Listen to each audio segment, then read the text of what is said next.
أعوذ بالله من الشيطان الرجيم. بسم الله الرحمن الرحيم. ونادى أصحاب الأعراف رجالا يعرفونهم بسيماهم قالوا ما أغنى عنكم جمعكم وما كنتم تستكبرون أهؤلاء الذين أقسمتم لا ينالهم الله برحمة ادخلوا الجنة لا خوف عليكم ولا أنتم تحزنون.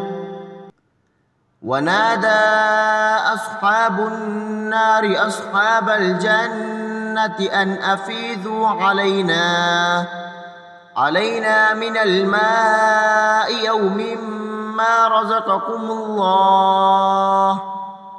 قالوا إن الله حرمهما على الكافرين الذين اتخذوا دينهم لهوا ولعبا وغرتهم الحياة الدنيا فاليوم ننساهم كما نسوا لقاء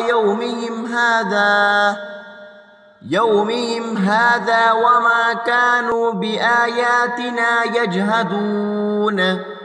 ولقد جئناهم بكتاب فصلناه على علم هدى ورحمة لقوم يؤمنون. هل ينظرون إلا تأويله يوم يأتي تأويله يقول الذين نسوه من قبل قد جاءت رسل ربنا بالحق فهل لنا من شفعاء فيشفعوا لنا أو نرد فنعمل غير الذي كنا نعمل قد خسروا أنفسهم فضل عنهم ما كانوا يفترون. إن ربكم الله الذي خلق السماوات والأرض في 6 أيام ثم استوى على العرش يغشي الليل النهار يطلبه حثيثا والشمس والقمر والنجوم مسخرات بأمره ألا له الخلق والأمر تبارك الله رب العالمين. ادعوا ربكم تضرعا وخفية إنه لا يحب المعتدين.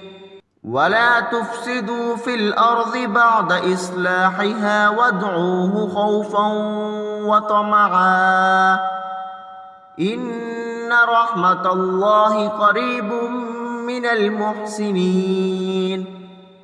وهو الذي يرسل الرياح بشرا بين يدي رحمته حتى إذا أقلت سحبا ثقالا سقناه لبلد ميت فأنزلنا به الماء فأخرجنا به من كل الثمرات كذلك نخرج الموتى لعلكم تذكرون. والبلد الطيب يخرج نباته بإذن ربه والذي خبث لا يخرج إلا نكدا كذلك نصرف الآيات لقوم يشكرون. صدق الله العظيم.